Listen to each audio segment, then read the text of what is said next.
What is strangulation in the first degree under Place Section 121.13 in a Bronx domestic violence case? A first-degree strangulation charge in the Bronx can put years of mandatory prison time on the line.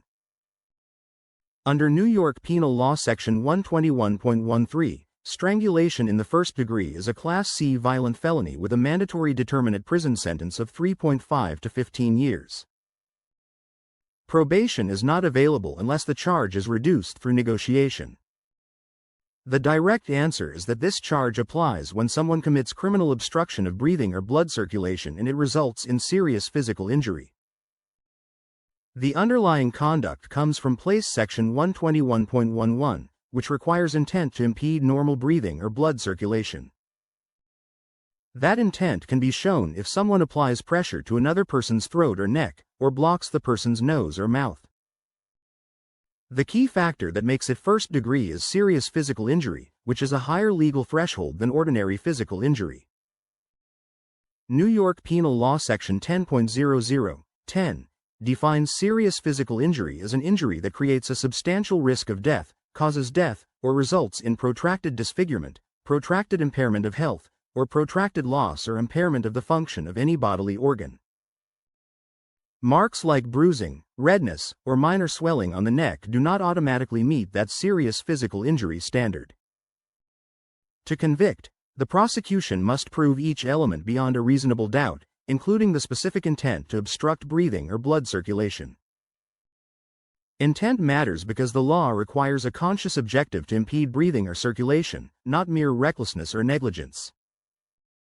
Medical records, emergency room reports, and testimony about the injury often become central when the case turns on whether the injury is legally serious. Because this is classified as a Class C violent felony under Place Section 70.02, the sentencing structure is strict and the prison term is determinate. Post-release supervision for a determinate sentence on a Class C violent felony is listed as 2.5 to 5 years. A final order of protection can last up to 8 years after conviction for this offense. If there is a prior violent felony conviction within the past 10 years, the minimum sentence can increase significantly, including a minimum of 7 years for a second violent felony offender. Strangulation offenses are treated as family offenses under Corporal Section 530.11 and Family Court Act Section 812, which changes how cases are handled procedurally in the Bronx. In the Bronx, allegations of strangulation can trigger mandatory arrest provisions under Corporal Section 140.10(4), when police have reasonable cause to believe a family offense occurred. The Bronx District Attorney's Office operates a domestic violence bureau and describes a specialized strangulation initiative. Orders of protection are common immediately after arrest, often issued at arraignment under Corporal Section 530.12. A full order of protection can require no contact of any kind, including texts, calls, emails, social media, or third-party contact. A limited order of protection can allow peaceful contact while prohibiting offensive conduct. In domestic partner strangulation cases, courts typically issue full stay-away orders, which can bar someone from returning home during the case. Violating an order of protection can lead to criminal contempt charges, including Place Section 215.50 or Place Section 215.51 depending on the facts. Common defense approaches include challenging whether the required intent to obstruct breathing or circulation can actually be proven. Another defense approach is disputing whether the injury rises to the level of serious physical injury under Place Section 10.00(10). Self-defense under Place Section 35.15 may apply where a person reasonably believes force is necessary to defend against the imminent use of unlawful force. Once self-defense is raised, the prosecution must disprove it beyond a reasonable doubt.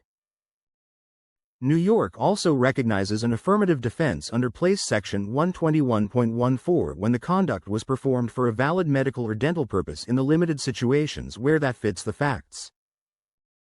Credibility issues can matter in cases that come down to conflicting accounts, inconsistent statements, or a possible motive to fabricate. A first-degree strangulation case in the Bronx typically begins with precinct processing and then arraignment at Bronx Criminal Court at 215 East 161st Street. At arraignment, the judge addresses bail or release conditions, issues a temporary order of protection, and sets the next court date. Because first-degree strangulation is a felony, the case is ordinarily presented to a grand jury unless indictment is waived. The Bronx County District Attorney's Office at 198 East 161st Street presents the case to the grand jury, and an indictment moves the case to Bronx County Supreme Court. Discovery obligations under Corporal Article 245 can include police reports, witness statements, medical records, photographs, and body camera footage. The timeline can extend for months as discovery, motions, negotiations, and trial preparation proceed, and compliance with all court orders remains essential. Working with a lawyer early can help identify weaknesses in the government's proof and protect your rights from the start. A defense attorney can evaluate intent evidence, medical records, and order of protection issues while building a strategy for negotiation or trial.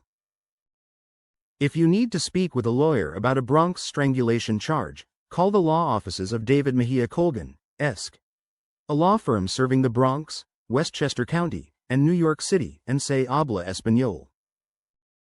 David Mejia Colgan, ESQ, at his law firm can be reached at 718-484-8820, and the office is located at 910 Grand Concourse Suite 1F, Bronx, New York, 10451, United States.